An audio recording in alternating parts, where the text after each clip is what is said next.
আর বাংলাদেশের নাগরিকদেরকে বলবো যে এদের 2,000, 3,000, 5,000 টাকা করে আপনারা খেয়ে যদি আপনার মূল্যবান ভোটটা দেন, দেখুন এই মানুষগুলোর রাজনৈতিক যে দল জামাত, আল বদর, আল শামস, এরা আমাদের দেশের বিরুদ্ধে যুদ্ধ করছে। এদেশের সহজ সরল সাধারণ নাগরিকদেরকে লাইন ধরে দাঁড়ায় ক্রস ফায়ার দিচ্ছে, ফায়ার করে মানুষকে মেরে ফেলেছে। ছোট বাচ্চা এক পায়ের নিচে এক পা দিচ্ছে, আরেক পায়ের নিচে আরেক পা দিয়ে ছিঁড়ে ফেলেছে। হ্যাঁ, তো নারীদের ধর্ষণ করেছে।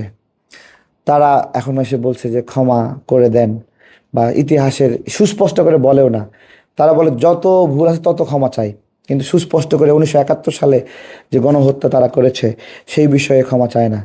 এই গোষ্ঠী আজকে তাদের অর্থ দ্বারা তারা তাদের রাজনীতিটাকে লড়াই মনে করে সবসময়। তারা দেশের বিরুদ্ধে লড়াই করছে এরকম। এবং তারা তারা এবং তারা তাদের রাজনৈতিক অনুদানকে দান মনে করে, সোয়াব মনে করে, জান্নাত জাহান্নাম এসবের সাথে সম্পৃক্ত করে ফেলে।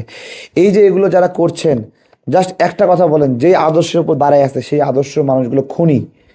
সেই আদর্শের উপরে আদৌ সেই লোকগুলোই জান্নাতে যাবে কিনা সেটা জিজ্ঞাসা করেন। সেই লোকগুলো, আমরা গতকাল একটা, এরা তো হাদিয়া বলে, গতকালকে একটা দেখলাম, গোলাম আজমের স্বাক্ষরিত একটা হাদিয়ার রসিদ দেখলাম, সেই 1971 সালে। কি পাকিস্তান পুনরুদ্ধার হাদিয়া, হ্যাঁ, 1 টাকার। আপনারা দেখছেন কিনা ডাক টিকিটে পাকিস্তান পুনরুদ্ধার হাদিয়া। তো যারা এই দেশের বিরুদ্ধে, দেশকে আবার পাকিস্তান বানানোর জন্য হাদিয়া সংগ্রহ করছে, দুঃখজনক, তারা এই নির্বাচনে অংশ নিচ্ছে। ঠিক আছে, আরেকটা মুক্তিযুদ্ধের আরেকটা দল আছে যারা মুক্তিযুদ্ধে বড় অবদান আছে, তারা মুক্তিযুদ্ধে দেশের জন্য লড়াই করছে, একটা রাজনৈতিক সংকটের কারণে এখানে তারাও একটা বড় অপরাধে জড়িত, আমাদের ভাইরা মারা গেছে, তারা হত্যা করেছে। কিন্তু আমার প্রশ্ন হলো, সেই হত্যার বিচার তো হতে হবে, কিন্তু 1971 সালে যে হত্যা, সেই হত্যাকে নর্মালাইজ করলেন কেন? আমি বারবার বলি যে হত্যার কোনো রিকনসিলেশন হয় না। যে খুনি, সে যদি হঠাৎ করে এসে বলে যে আমি খুন করেছিলাম, ক্ষমা করে দাও, এবার আমি চেয়ারম্যান হতে চাই তোমাদের, যে এলাকার মানুষকে হত্যা করছে সে বলতেছে চেয়ারম্যান হতে চাই, এলাকাবাসী কি সহজ করে দেবে? ওমা, তার থাকার কথা জেলে, হওয়ার কথা ফাঁসি। ঠিক আছে, সে কি করতেছে? এই যে এটিএম আজহার সাহেব নির্বাচনে অংশ নিচ্ছে, তাই না? হ্যাঁ, একবারে সুস্পষ্টভাবে একজন রাজাকার, সে নির্বাচনে অংশগ্রহণ করতে পারতেছে, কিন্তু এটা রাজনৈতিক সংকটের কারণে অনেক লিবারেল আওয়ামী লীগের নেতারা আছে যারা নির্বাচনে অংশগ্রহণ করতে পারছে না। ঠিক আছে, তো এই বাংলাদেশ এই সংকটের পরে একবারে সাচ্চা জনপ্রতিনিধি পাওয়ার একটা সুযোগ তৈরি হয়েছিল। সাচ্চা জনপ্রতিনিধি কি হচ্ছে যে না, সেই সাচ্চা জনপ্রতিনিধিরা কেউ নির্বাচিত হবে, এই ভয়ে তাদেরকে ভোটের বাইরে রাখা হলো। এছাড়া কোনো নাই, আওয়ামী লীগের প্রতি কারো কোনো বিদ্বেষ নাই, না বিএনপি না জামাত, কেউ না। আওয়ামী লীগকে ফুল দিচ্ছে, মিষ্টি দিচ্ছে, খাবার খাওয়াচ্ছে, দায় নিচ্ছে। কি বলতেছে যে আওয়ামী লীগের সব দায় তার। হ্যাঁ, এই যে সার্জিস কি বলতেছে যে আওয়ামী লীগের মামলা টামলা সব সব সমাধান করবে। তো এখন ভোটের সময় এসে মামলা সমাধান করতেছো, তোমার কেরানীগঞ্জের নেতা সম্রাট, এনসিপি নেতা সম্রাট, সে যে জীবিত একজনকে মৃত দেখায় হত্যা মামলা করলো জুলাই গণ অভ্যুত্থানে, প্রায় 200-250 মানুষকে ফাঁসালো। তো তখন মনে ছিল না এগুলো করার সময়? ময়মনসিংহে একজন হত্যা মামলাতে, এই আর কি বিষয়। যাই হোক, আগামীকাল নির্বাচন, বাংলাদেশের নাগরিকদেরকে বলবো, এই যে মুক্তিযুদ্ধের ইতিহাস বানাচ্ছে, শহীদ জিয়াউর রহমান স্বাধীনতার ঘোষণাতে ছিলেন অন বিহেলফ of Sheikh Mujibur Rahman declaring the independence of Bangladesh, নাকি? হ্যাঁ, তার আগে একবার নিজের নামে স্বাধীনতা ঘোষণা করেছিলেন। যেইভাবেই করেন, এটা সাহসী একটা ঘটনা ছিল। আমরা বারবার বলছি যে এটা বিএনপি আলাদা একটা দল না হলে আওয়ামী লীগ জিয়াউর রহমানকে মাথার উপরে উঠে রাখতো, মুকুট বানায় রাখতো। কিন্তু এই যে আলাদা দল, এখন বিষ লাগে।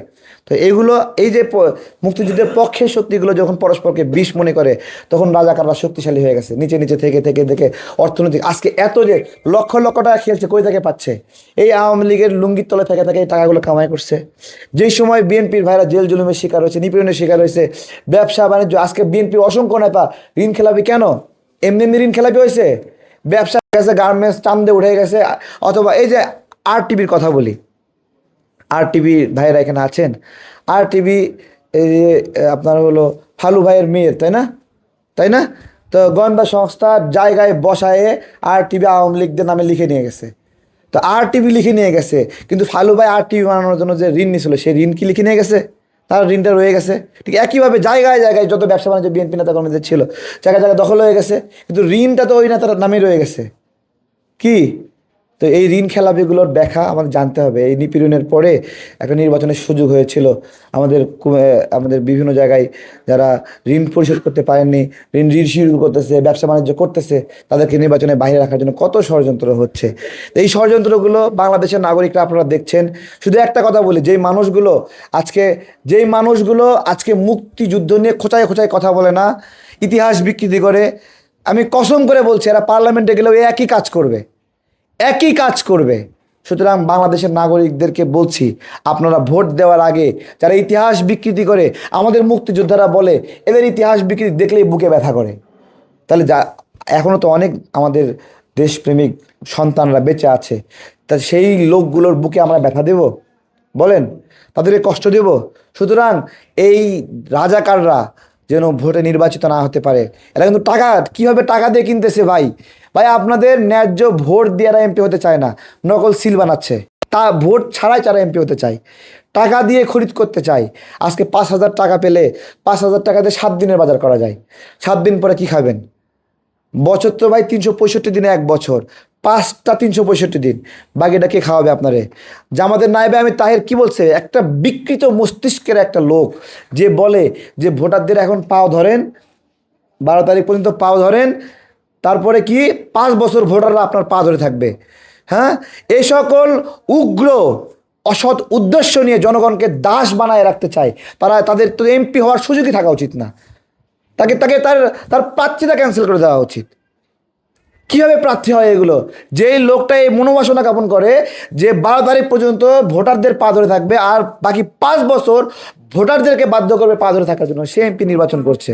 তো এই বিষয়গুলো সবাই জানেন। টাকার কাছে প্লিজ বিক্রি হয়ে না, বাংলাদেশের নাগরিকদেরকে বলছি। ভালো থাকবেন সবাই। আসসালামু আলাইকুম।